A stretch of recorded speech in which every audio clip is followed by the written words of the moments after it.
नमस्कार बच्चों, स्वागत है आपका फिर से हमारे YouTube चैनल पर। आज हम देखने वाले हैं बच्चों वार्षिक परीक्षा सत्र 2024-25 विषय विज्ञान कक्षा 7वीं का पेपर। तो बच्चों वीडियो को शुरू से अंत तक ज़रूर देखें, क्योंकि इसी पेपर में मैं आपको सभी प्रश्न बताऊंगी आज विज्ञान के, और साथ ही में हम विज्ञान के उत्तर भी देखेंगे। तो वीडियो को शुरू से अंत तक ज़रूर देखें। अगर नए हैं तो चैनल को भी सब्सक्राइब ज़रूर करें और वीडियो को भी लाइक ज़रूर करें। तो चलो बच्चों हम बढ़ते हैं अपने प्रश्न की ओर, जहां आपको दिया गया है बहुविकल्पी प्रश्न। प्रश्न नंबर 1 आपसे पूछा, ऐसा पौधा जिसकी पत्तियां घड़े के आकार में बदल जाती हैं तथा छोटे छोटे कीड़ों मकोड़ों का शिकार करता है, तो वह कौन सा होता है बच्चों? वो होता है घटपर्णी। ऑप्शन डी घटपर्णी पौधा।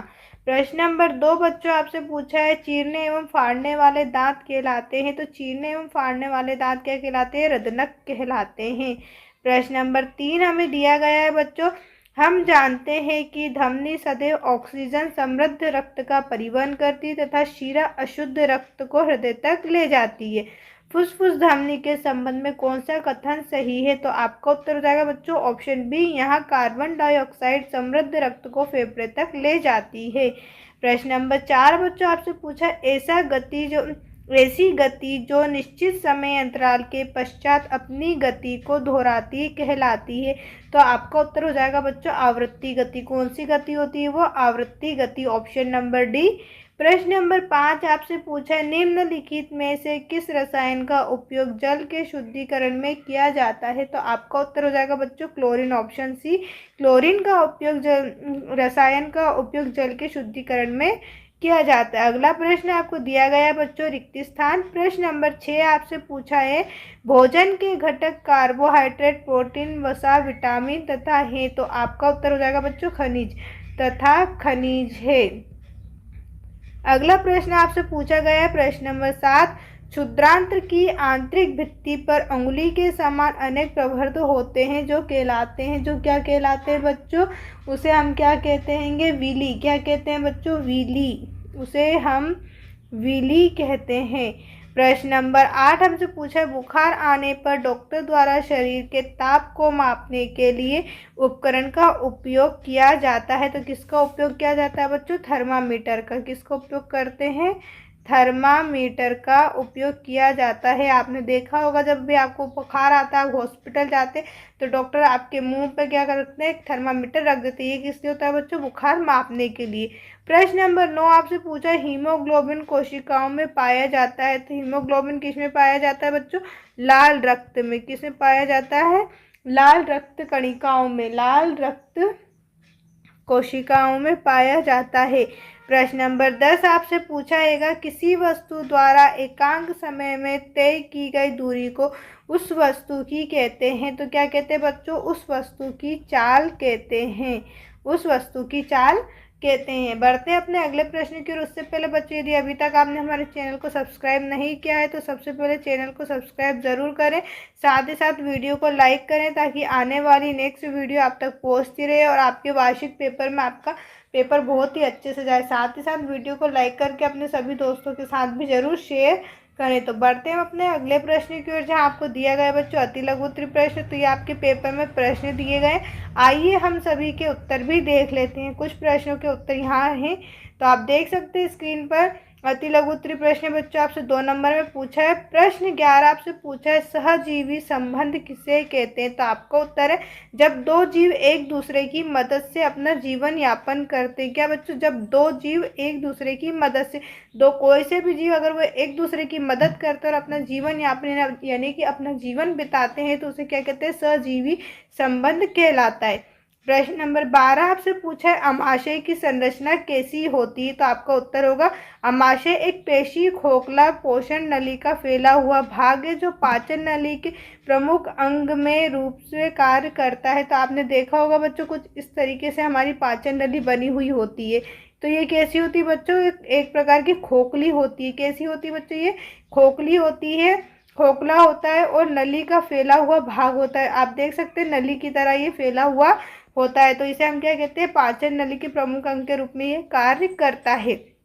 अगला प्रश्न, प्रश्न 13 आपसे पूछा है, क्षारक किसे कहते हैं? उदाहरण सहित स्पष्ट कीजिए। तो आपका उत्तर होगा, जिन पदार्थों का स्वाद कड़वा होता है। कैसा होता है बच्चों? स्वाद उनका कड़वा और छूने पर साबुन जैसा लगता है। क्षारक कैसा होता है? खाने पर कड़वा होता है और कैसा लगता है? छूने पर साबुन जैसा। सिर्फ दो शब्द याद रखने हैं आपको, एक कड़वा और एक साबुन। कड़वा और साबुन, यानी कि क्षारक क्या हो जाएगा? जो खाने में कड़वा होता है और छूने पर कैसा होता है? साबुन जैसा, उसे हम क्या कहते हैं? क्षारक कहते हैं। उदाहरण के लिए जिंक ऑक्साइड और magnesium hydra oxide. I hope बच्चों कि आपको सभी प्रश्न और वीडियो में अभी याद हो रहे होंगे, ताकि आपको पेपर में कोई समस्या ना हो। तो बढ़ते हैं अपने अगले प्रश्न की, जहाँ प्रश्न नंबर 14 आपसे पूछा है, गर्मी के दिनों में पसीना अधिक निकलने पर कपड़ों पर सफ़ेद धब्बे बन जाते हैं, क्यों? तो आपका उत्तर क्या होगा बच्चों?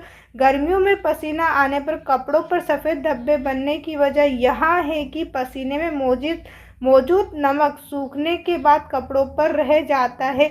हमारे पसीना आपने देखा होगा बच्चों, जब शरीर से पसीना बाहर आता है, कपड़े पे लगता है तो एकदम सफ़ेद जैसा बन जाता है। तो किस लिए बनता है? नमक की वजह से। हमारे पसीने में क्या होता है? नमक। आप चाहें तो यहाँ पर लवण भी लिख सकते हैं। मौजूद लवण सूखने के बाद कपड़ों पर रह जाता है। नमक को ही हम क्या बोलते हैं बच्चों? लवण भी बोलते हैं। उसके बाद है प्रश्न नंबर 15, पादपों में जनन के प्रकार के नाम लिखिए। तो पादपों में जनन कितने प्रकार के होते हैं बच्चों? दो प्रकार के, एक अलैंगिक जनन और एक होता है लैंगिक जनन। अलैंगिक जनन और लैंगिक जनन। उसके बाद हम आते हैं प्रश्न नंबर 16 पर, ह्यूमस किसे कहते हैं? तो आपका उत्तर होगा, मृत जीवों के गलने सड़ने से बने पदार्थ को ह्यूमस कहते हैं। मृत जीवों के गलने और सड़ने, मृत जीव बच्चों कोई से भी हो सकते हैं, जानवर, इंसान। जब हम कोई भी जानवर मर जाता है या हम उसे मिट्टी में गाड़ देते हैं, तो जब वो गलने लगता है, सड़ने लगता है, तो उससे क्या बनता है? ह्यूमस बनता है। मृत जीवों के गलने सड़ने से ह्यूमस बनता है। उसके बाद है बच्चों लघुत्तरी प्रश्न, जो आपसे 3 नंबर में पूछे गए हैं। तो प्रश्न 17 आपसे पूछा गया है, गर्मियों में सफ़ेद या हल्के रंग के वस्त्र तथा सर्दियों में गहरे रंग के वस्त्र पहनना अधिक आरामदायक क्यों प्रतीत होता है? तो आपका उत्तर होगा बच्चों, हल्के रंग के कपड़े अपने ऊपर पड़ने वाली ऊष्मीय विकिरणों को अधिकांश भाग परावर्तित कर देते हैं। क्या होता है बच्चों? सूर्य से जो आने वाली किरणें होती हैं, विकिरणें होती हैं, उन्हें क्या कर देते हैं? वो परावर्तित कर देते हैं। इसलिए गर्मियों में अपेक्षाकृत अधिक ऊष्मा अवशोषित करते हैं। ये क्या करते हैं? ऊष्मा को अवशोषित। हल्के कपड़े क्या कर रहे हैं बच्चों? ऊष्मा को परावर्तित कर रहे हैं। और गहरे रंग क्या कर रहे हैं? अवशोषित कर रहे हैं। इसलिए सर्दियों में गहरे रंग के वस्त्र पहनना अधिक आरामदायक होता है। अब आपको अवशोषित, ऊष्मा अवशोषित और ऊष्मा उत्सर्जन का मतलब तो पता ही होगा बच्चों। अगर नहीं पता है तो इसके ऊपर भी हमने वीडियो बना रखी है, आप चाहें तो हमारे यूट्यूब चैनल पर जाकर देख सकते हैं। अब हम आते हैं प्रश्न नंबर 18 पर, जब हमसे पूछा है, कारखानों के अपशिष्ट को जलाशयों में प्रवाहित करने से पहले उदासीन क्यों किया जाता है? तो आइए इसका उत्तर देखते हैं। इसमें अम्लीय पदार्थ होते हैं। क्या होते हैं बच्चों? अम्लीय पदार्थ होते हैं। अगर इन्हें बिना उपचार के जलाशयों में बहा दिया जाए तो ये जलीय जीवों को नुकसान पहुंचा सकते हैं। जलाशयों का मतलब आपको पता होना चाहिए बच्चों, जलाशय का मतलब होता है नदी या तालाब। क्या होता है? नदी या तालाब। यानी कि कारखानों से आने वाला जो खराब अपशिष्ट पदार्थ है, उसे हम क्या करते हैं?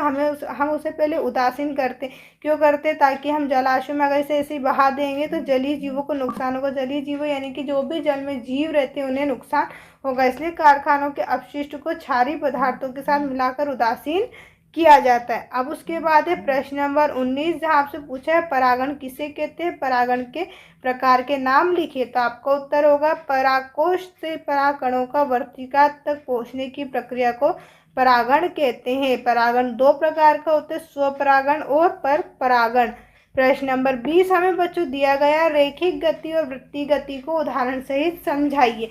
तो ये रहा आपका उत्तर। रेखीय गति का मतलब है सीधी रेखा में गति करना। कैसे गति करना? सीधी रेखा में गति। ये जो हमारी गति है कौन सी बच्चों? सीधी रेखा में गति। आप उदाहरण मान सकते हैं कि सड़क पे चलती हुई कार, वो कौन सी हो जाएगी? हमारी सीधी रेखा में गति। देखो ये रही, रेखीय गति का मतलब है सीधी रेखा में गति करना। उदाहरण है सीधी सड़क पर चलती कार। अब होती है वृत्तीय गति। तो वृत्तीय गति क्या होगा बच्चों?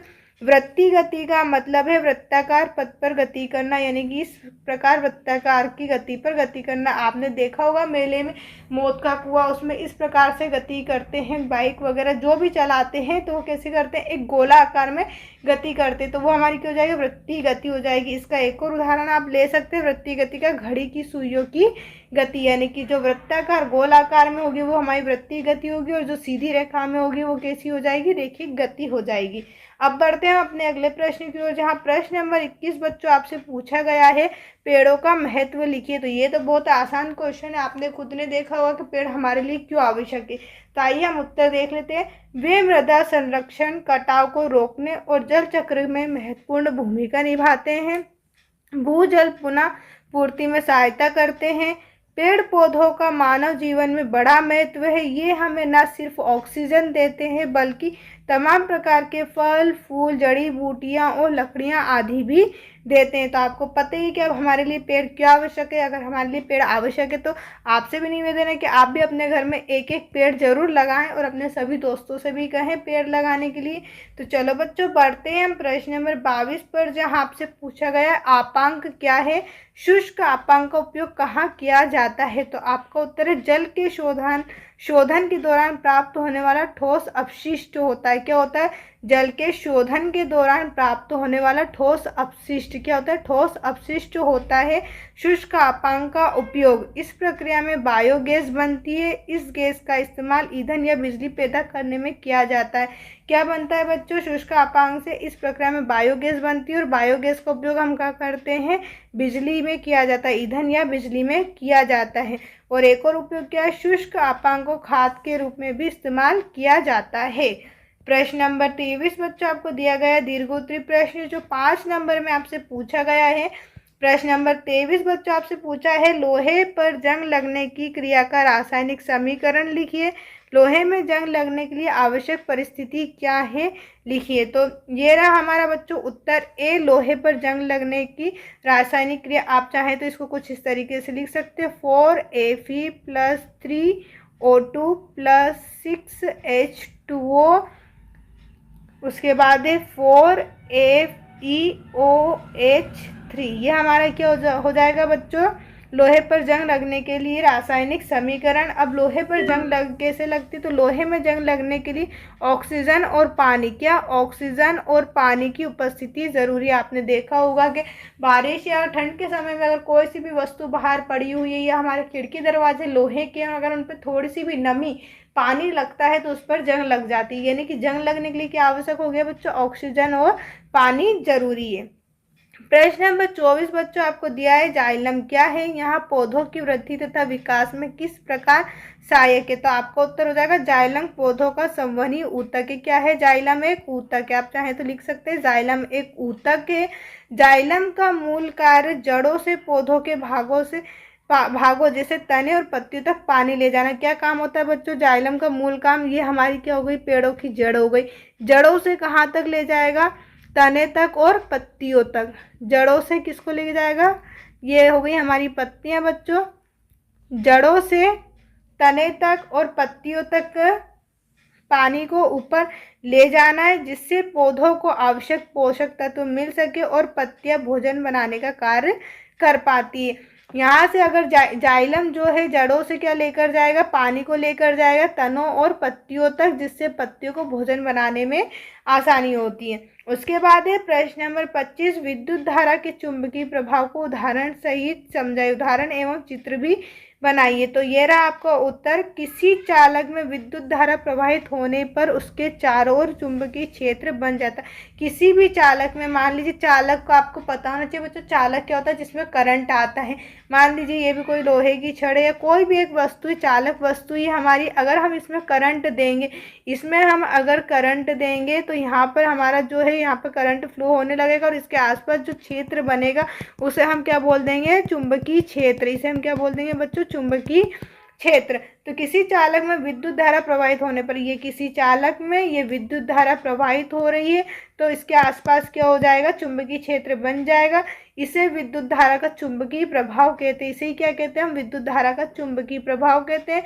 विद्युत धारा के चुंबकीय प्रभाव का इस्तेमाल विद्युत मोटर में, विद्युत घंटी और टेलीफोन में किया जाता है। और ये रहा आपका बच्चों चित्र, विद्युत धारा के चुंबकीय प्रभाव का चित्र। आप चाहें तो इसे अपनी कॉपी में नोट कर सकते हैं, कॉपी में बना सकते हैं। उसके बाद आज का लास्ट प्रश्न बच्चों आपसे पूछा गया है, वास्तविक और आभासी प्रतिबिंब में कोई 3 अंतर लिखे। तो ये अंतर मैं आपको समझा देती हूँ, जिससे आपको एग्जाम में लिखने में बहुत ही आसानी होगी। सिर्फ हमें वास्तविक प्रतिबिंब लिखना है और आभासी में हम क्या कर देंगे, उल्टा कर देंगे।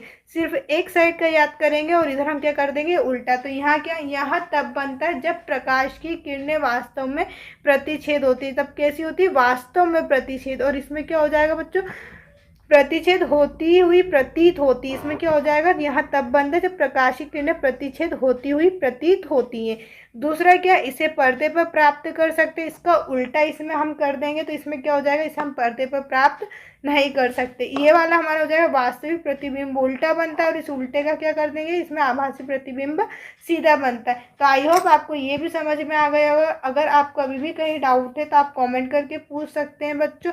साथ ही साथ आप हमारे यूट्यूब चैनल को भी सब्सक्राइब करें, वीडियो को लाइक करें, ताकि आने वाली नेक्स्ट वीडियो आप तक पहुंचती रहे। देखने के लिए बच्चों आपका बहुत बहुत धन्यवाद।